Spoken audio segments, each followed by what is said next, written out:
Hello viewers, আপনারা সবাই কেমন আছেন? আজকে আমি আপনাদেরকে উত্তরবঙ্গের একটা ঐতিহ্যবাহী খাবার মাসকলাই আটার রুটি কিভাবে তৈরি করা যায় সেটা দেখিয়ে দেব।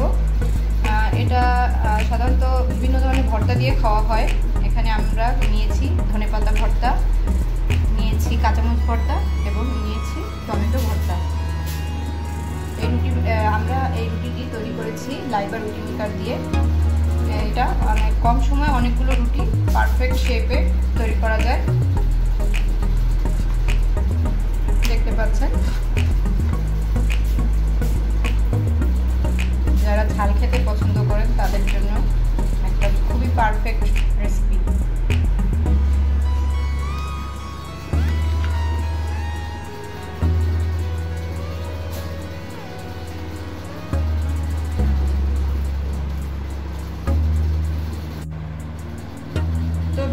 আমাদের মাসকলাই রুটি বানানোর জন্য যে উপকরণগুলো লাগছে আমি সেগুলো বলে দিচ্ছি। প্রথমেই লাগছে মাসকলাইয়ের আটা 1 কাপ, মেজারমেন্ট কাপের 1 কাপ, সাথে চালের গুঁড়ো মেজারমেন্ট কাপের 2 কাপ এবং আমরা আধা কাপ পরিমাণে গমের আটাটা নিয়েছি। এটা হচ্ছে আমার মাসকলাই আটার জন্য লাগবে। আর মাসকলাই আটার রুটি খাওয়ার জন্য সাধারণত বিভিন্ন ধরনের ঝাল আইটেম দিয়ে খাওয়া হয়। তো আমরা এখানে কিছু ভর্তা আইটেম রেখেছি। সেটা এখানে আছে মরিচের ভর্তা হবে, একটা কাঁচা মরিচের ভর্তা, সেখানে আমি রেখেছি কাঁচামরিচ, রসুন এবং পেঁয়াজ, আর লাগছে সরিষার তেল। আর ধনেপাতা ভর্তা হবে। ধনেপাতা ভর্তার সাথে আমরা কাঁচামরিচ, রসুন, পেঁয়াজ এবং সরিষার তেল অ্যাড করব এবং হবে একটা টমেটোর চাটনি। হ্যাঁ, টমেটোর ভর্তা। এই উপকরণগুলো দিয়ে আমি এগুলো তৈরি করব। তো চলুন এবার দেখে নেওয়া যাক আমরা মাসকলাইয়ের আটার রুটিটা কিভাবে তৈরি করব। প্রথমে আমরা মাসকলাইয়ের আটাটা 1 কাপ পরিমাণ নিয়ে নিচ্ছি মেজারমেন্ট কাপের। তারপর আমরা চালের আটাটা নিয়ে নিচ্ছি 2 কাপ পরিমাণ।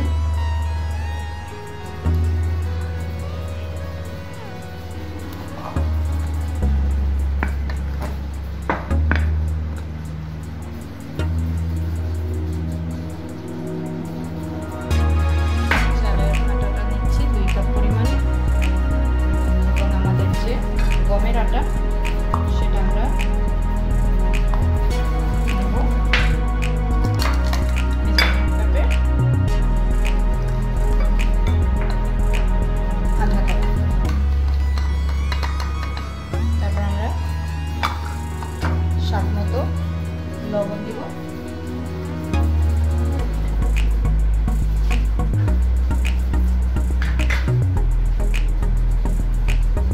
আপনাদের প্রয়োজন অনুযায়ী লবণটা দিবেন। আমি এখানে আমার পরিমাণ মতো লবণটা দিচ্ছি। আর পানিটা আস্তে আস্তে করে অ্যাড করতে হবে। হ্যাঁ, মাখানোর সময় আস্তে আস্তে করে অ্যাড করতে হবে, যেন এটা খুব বেশি পাতলা না হয়ে যায়, আবার খুব বেশি শক্ত না হয়ে যায়। অল্প অল্প করে মিক্সড করতে হবে আর মাখাতে হবে।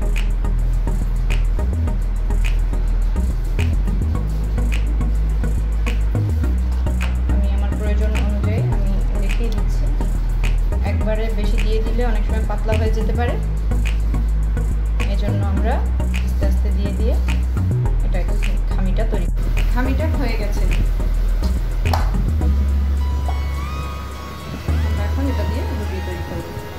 আমি টমেটো ভর্তাটার জন্য আমি 2টো টমেটো নিয়েছি মাঝারি সাইজের এবং ছোট আকৃতির একটা রসুন নিয়েছি। রসুনগুলো হচ্ছে গিয়ে ছোলা সহই নিয়েছি, কারণ যাতে পুড়ে গেলেও ভিতরটা ওর নরম থাকবে, পুড়বে না। আর 3টা শুকনো মরিচ নিয়েছি। এটা আপনাদের পছন্দ অনুযায়ী, আপনারা যদি খুব বেশি ঝাল খেতে পছন্দ করেন তাহলে মরিচের পরিমাণটা আরেকটু বাড়িয়ে নেবেন। আর উপর থেকে সামান্য একটু লবণ ছিটিয়ে দিয়ে আমি ঢাকনা দিয়ে এটাকে ঢেকে রেখে দেবো। একটু পোড়া পোড়া হবে, তারপর আমি আবার উল্টে দেবো। ঢাকনা দিয়ে ঢেকে রাখবো কিছু সময়ের জন্য, যতক্ষণ না ওই পাশটা পুড়ে যাবে। এখন আমরা টমেটো ভর্তাটা তৈরি করব। আমি রুটির খামিটা যখন তৈরি করেছি ততক্ষণ আমি টমেটো, রসুন আর শুকনো মরিচটা চুলায় ফ্রাই প্যানে দিয়ে রেখেছিলাম, একটু হালকা লবণ ছিটিয়ে দিয়ে। দেখতে পাচ্ছেন টমেটোটা খুব সুন্দর পুড়ে গেছে এবং একদম সফট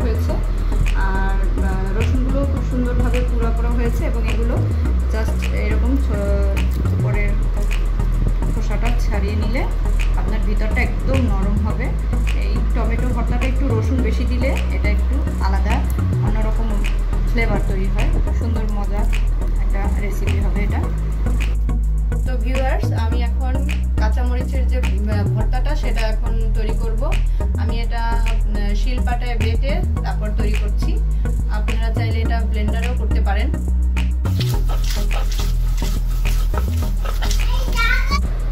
ভিউয়ার্স, আপনারা দেখতে পাচ্ছেন আমার মরিচ ভর্তাটা আগে আমি তৈরি করে ফেলেছি। এখন রসুন ধনেপাতা ভর্তাটাও আমরা সেই একই প্রক্রিয়ায় আমরা শিলপাটায় বেটে নিয়েছি, সব উপকরণগুলো একসাথে দিয়ে, হ্যাঁ, সামান্য লবণ দিয়ে। আর এখন আমি এর সাথে খাঁটি সরিষার তেল মিক্স করে দিচ্ছি, একটু বেশি তেল দিয়ে, একটু ঝোলের মতো করে দেওয়া হবে। হ্যাঁ, আমি এখন এটাকে মিক্স করে দিচ্ছি। সুন্দর একটা ব্যাপার, একদম শক্ত হবে না, এটা একদম নরম নরম হবে, যেন রুটিতে মাখিয়ে মাখিয়ে খাওয়া যায়। সেই জন্য এটাকে একটু নরম করতে হয়। একটু বেশি পরিমাণে সরিষার তেলটা একটু বেশি লাগে ভর্তাটা বানানোর জন্য। আপনারা চাইলে অবশ্য সরিষার তেল খাওয়ার যাদের প্রবলেম তারা হয়তো একটু কমিয়ে দিতে পারেন, তবে এরকমের স্বাদটা একটু বেশি ভালো লাগবে এই মাসকালাইয়ের রুটির সাথে। আমার টমেটো ভর্তাটা একদম তৈরি হয়ে গেছে, আর এটা কাঁচামরিচ ভর্তা এবং ধনেপাতা ভর্তা।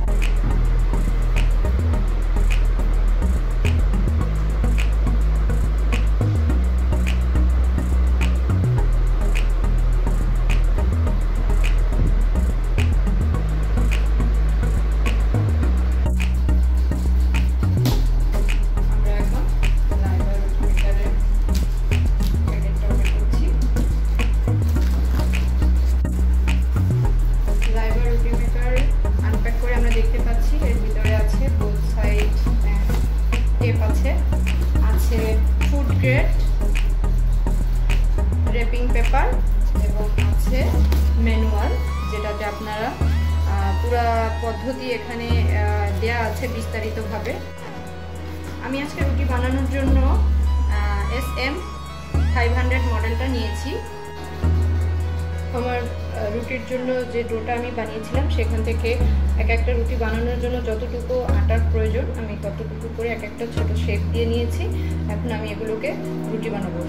আমি আজকে এই রুটিগুলো লাইবা রুটি মেকার দিয়ে বানাবো।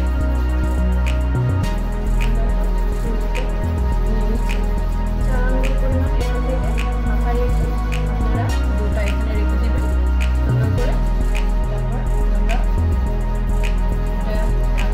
নখ ধরে হালকা একটু চাপ দিয়ে নিব সেট করে নেওয়ার জন্য। তারপর আলতো করে এটা দিয়ে চাপ দেব।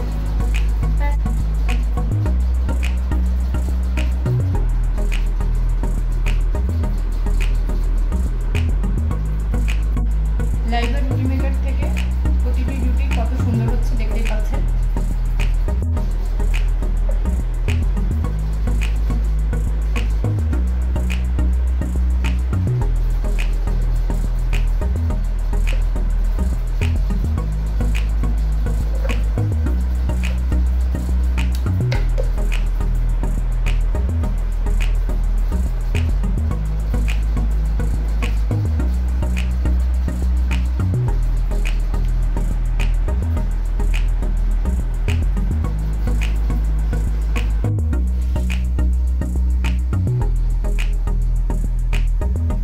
তাওয়াটা গরম হয়ে গিয়েছে, এখন রুটিগুলো ছেঁকে নিব।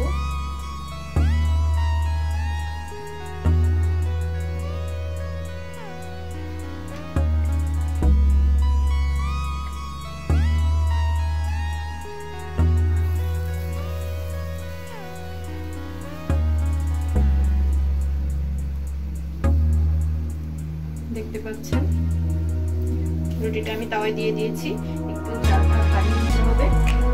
এই মাসকালাইয়ের আটা রুটিটা জাল বাড়িয়ে দিয়ে করতে হয়। সাধারণত এই রুটিগুলো খুব একটা ফোলে না, দেখতে পাচ্ছেন আপনারা লাইবা রুটি মেকার থেকে বানানোর ফলে এই রুটিটা কিন্তু ফুলে উঠতেছে এবং সব দিক থেকে সুন্দর একই রকম গোল শেপ, কোনো দিক থেকে বড় বা ছোট হয়নি। আপনারা কিন্তু অনায়াসে এগুলো বাসায় বসে তৈরি করতে পারেন খুব ইজিলি।